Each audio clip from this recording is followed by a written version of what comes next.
ही double Madhumalti आहे ना, ही ना इथे इथे आम्ही एका कुंडीमध्ये लावली होती ॲक्च्युली. आणि मग ती इव्हेंच्युअली कुंडी दुसरीकडे शिफ्ट केली होती. आणि त्याचं थोडंसं मूळ, त्या मोठी 16 इंचाची कुंडी होती आणि ती जेव्हा हलवली त्याचा थोडासा मुळाचा तुकडा खाली राहिला होता आणि त्याच्यातून रुजलेली ही मधुमालती. हिला आता नाही म्हटलं तरी 3 वर्ष झाली असतील. आता अशी ही खूप छान बहरली आहे, खूप मस्त झाली आहे. हिचा फार छान सुगंध येतो. आणि एकतर हे बघा डबल पाकळ्यांची फुलं आहेत, त्याच्यामुळे ती खूप भरगच्च आणि सुंदर दिसतात.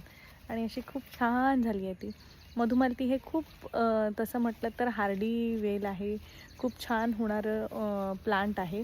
डबल सिंगल कोणतंही लावा, खूप सुंदर दिसतं आणि ऑलमोस्ट वर्षभर त्याला फुलं येत असतात. एक तरी मधुमालतीचा वेल नक्की लावा, म्हणजे तुमच्या भिंतीवर, घराच्या कोंपणाच्या, त्याच्यानंतर गच्चीचा किंवा एखादा पिलर असेल त्याच्यावरती खूप सुंदर वाटते, खूप स्टर्डी. आणि थोडंसं प्रेम दिलं तरी खूप सारी फुलं देणारी ही वेल नक्की लावा. मला खूप आवडते मधुमालती. तुम्हाला आवडते का? तुमच्याकडे कोणती मधुमालती आहे, सिंगल पाकळ्यांची, डबल पाकळ्यांची? आणि ह्या मधुमालतीची अजून एक गंमत आहे बरं का. ह्याची फुलं आहेत ना, ही पहिली सुरुवातीला पांढऱ्या रंगाची असतात.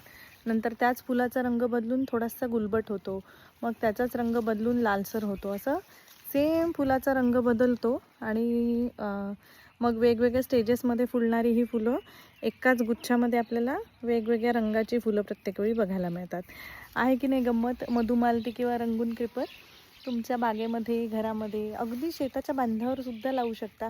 भरपूर गरम्यातून जेव्हा ह्याची ही छान फुलं आणि सुगंध दरवळतो तेव्हा खूप असं मस्त वाटतं. सो तुम्हाला काय वाटतं मधुमालतीबद्दल? नक्की कमेंट करा. थँक्यू.